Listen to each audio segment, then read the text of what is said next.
Hello and welcome to this R tutorial, and mostly, welcome to part 7, Natural Language Processing. So what is natural language processing all about? Well, it's about analyzing texts. These texts can be books, reviews, some HTML web pages that you extract from web scraping, all sorts of texts, and therefore natural language processing is a branch of machine learning where we do some predictive analysis on text mostly.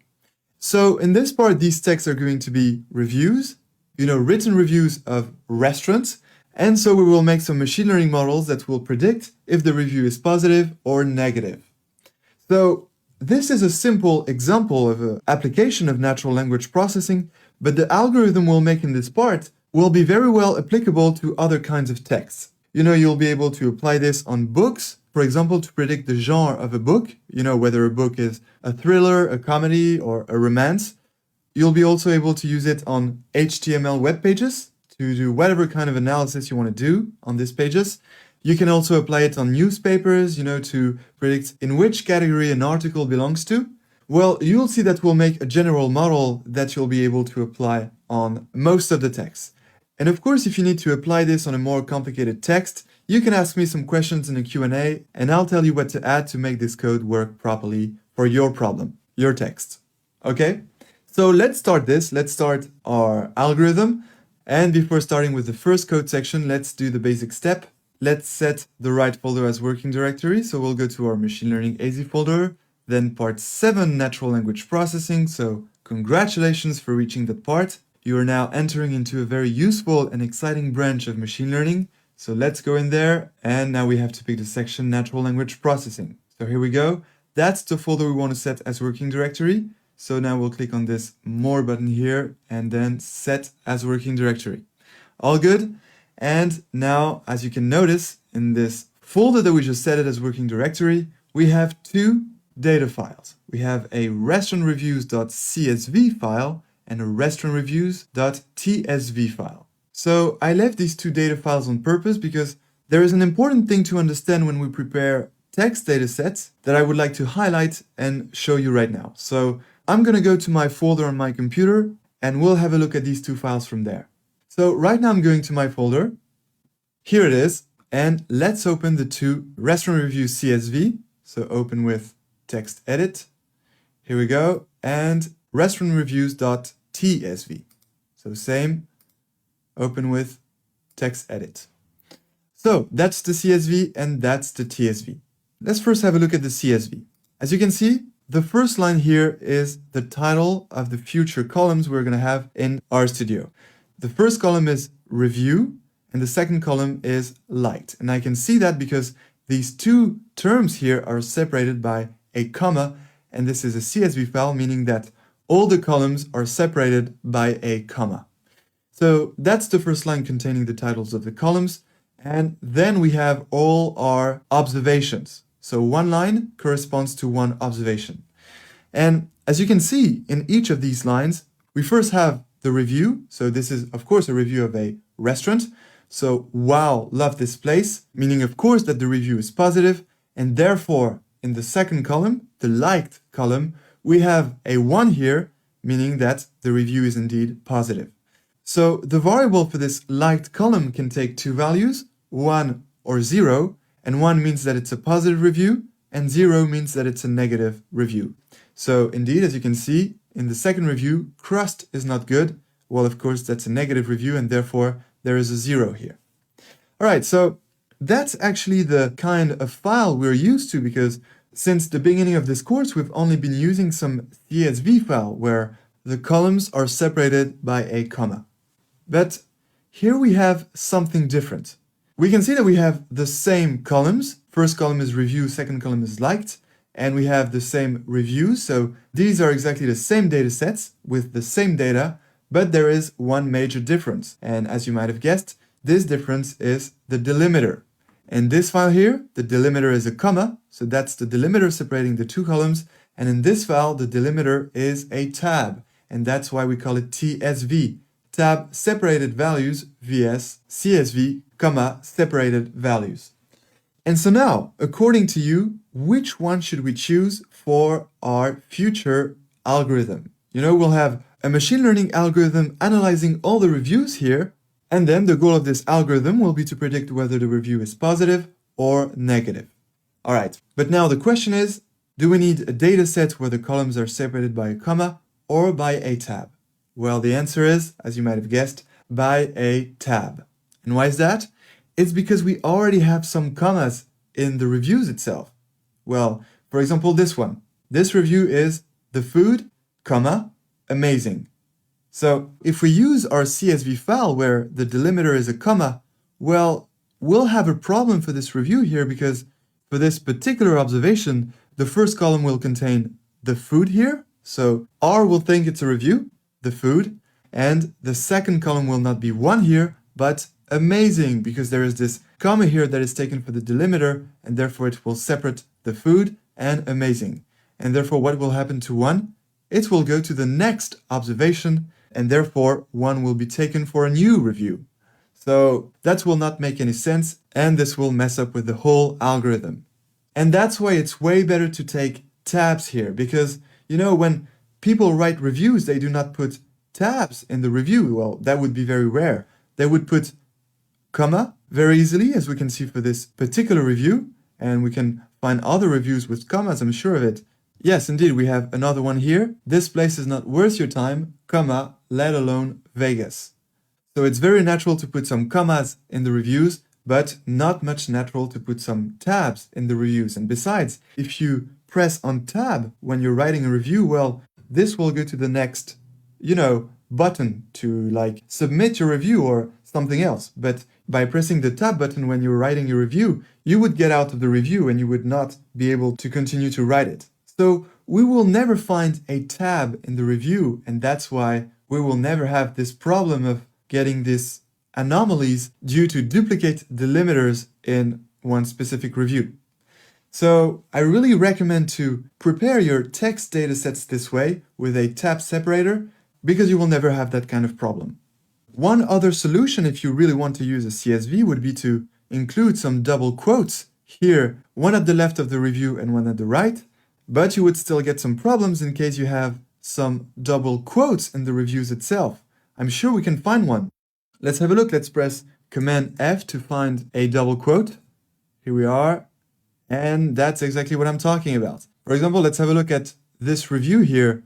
The description said, "Yum yum sauce." Well, that's because this person here is quoting a description found somewhere. And so since it's coding, it's using some double quotes here, "yum yum sauce," and another one here. So even if you put some double quotes to separate your reviews from the result, that is 1 or 0, well, you would still have this kind of problem. Whereas if you separate your review and the liked variable by a tab, you will never get this kind of problem because no one will press tab by writing a review. So definitely that's the one we'll go for, restaurant_reviews.tsv tab separated values. And by the way, this is a dataset taken from a paper from group to individual labels using deep features by Cotsias et al. So we will use this dataset, and this contains 1,000 reviews, and for each of the review we have the real result 0 or 1. So let's do it. Let's start implementing our algorithm, and we will start with the first step, that is to import this dataset, restaurant_reviews.tsv, into RStudio. So let's do it. Let's close this and let's go back to RStudio. All right, so now let's import the dataset. So as usual, we're going to call our dataset this way, and then equals, and then that's where we use a function to import the dataset. However, so far we've been using the read.csv function to import our datasets because simply our datasets were CSV files, but as we just understood, this time we're not dealing with a CSV file, we are dealing with a TSV file. So of course, things might be different now. But we will still type read.csv here, and then some parentheses, and then let's press F1 here to get some info about this read.csv function. So what do we see? First, we see that we don't only have one import function. Indeed, we can see here that we have the read.table function, which we haven't used yet, the read.csv function, which is the function we've been using since the beginning of this course, Then we also have the read.csv2 function, which is the same as this one, with the only difference that the default separator, the delimiter that is separating your columns, is a semicolon instead of a comma as the default parameter for the read.csv function. So that's the main difference between the two. But that's not what we are interested in right now, because we would like to use a function where the default parameter for the separator is a tab and not a semicolon. We could still use this read.csv function and change the sep parameter, but let's use another function for once to import the dataset with the right default parameter. And speaking of this default parameter, which should be the tab separator, well, that's actually the next import function, which is the read.delim function. Indeed, you can see here that the default parameter for the separator is a tab.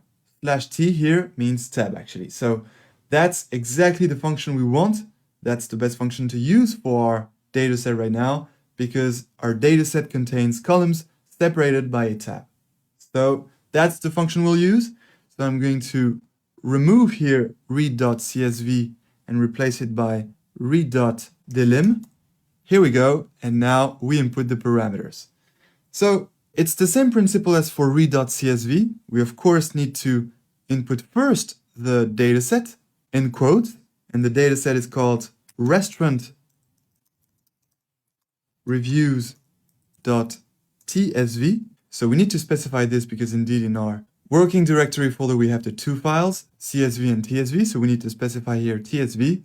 That's the first parameter, and then we have some other parameters like this header parameter here, which is by default equals to true, meaning that it considers the first line of our dataset as the titles of the columns, which is the case for our dataset, because remember, the first line is review tab liked, and review is the title of the first column, and liked is the title of the second column. So we're good with this header parameter, so we don't need to input this.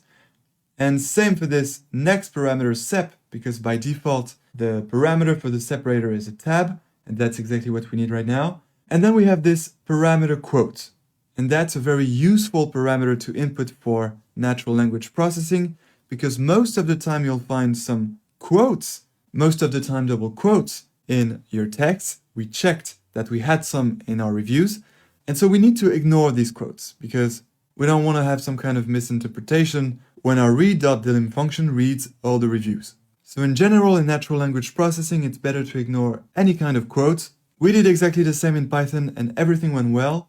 So we'll do the same here. And to do this, we add this quote parameter and we set it equals to actually nothing in quotes. By putting nothing in this quotes here, that means that it's ignoring any kind of quotes in the text. So that's good. And now we'll add a last parameter that is not specified here, and which is the strings as factors parameter. And what is this parameter used for? Well, the first column of our dataset contains the written reviews, and in R when we're making some classification models, which will be what we'll be doing here in natural language processing, because basically we'll be classifying new reviews and tell whether they are positive or negative. So that's classification. And when we're doing some classification models and working with some categorical variables, well, remember we use this factor function to specify the categorical variables as factors. And right now we have some reviews. And since in some way it's not a numeric variable, taking some continuous real values, well, in some way it can be considered as a categorical variable having some different factors. But in natural language processing, we must not identify the reviews as factors in R. And that's because we will analyze the inside of the reviews, because we'll be analyzing the different words of the review to understand the correlations between the presence of the words and the result, whether the review is positive or negative. So since we'll drill into the review and analyze its content, well, we must not specify the review as factors as if it was a single entity, because that's what a factor would be, a single entity having a single meaning regardless of the different meanings of the different words of the review. And so to prevent from identifying those reviews as factors, well, what we need to do is add this other parameter, which is the string as factors parameter. Here it is. I just need to press enter. And now we just need to input false like this, not in quotes, and that will not identify the reviews as factors. And that's all. That's how we should import this text file, using the read_delim import function to import a TSV file by default, and then add this quote parameter to ignore the quotes, and then add this string as factors parameter to prevent from identifying the reviews as factors. All right, so let's do it. Let's select this line of code and execute. All right, all good. Our dataset is well imported. As you can see, it has 1000 observations. That means that the cut between the review column and the liked column was done very properly without any issue. So now let's open our dataset and let's have a look. As you can see, all the reviews are very well separated to their verdict, whether it's a positive or negative review. And so everything here looks great. And we need to make sure that we have our 1000 reviews. Well, we can see that here very easily, but we have our 1000 reviews, and when I scroll up, we can see that all the reviews are well in the review column, and all the liked results 0 or 1 are well in the liked column here. You see, if I scroll up, we don't have any review in the liked column or a 1 or 0 in the review column. So everything looks great. We are ready to move on to the next step, which will be to clean the different reviews. That is a compulsory step in natural language processing, which consists of cleaning the texts to make it ready for our future machine learning algorithms. So that's what we'll do in the next tutorial, and until then, enjoy machine learning.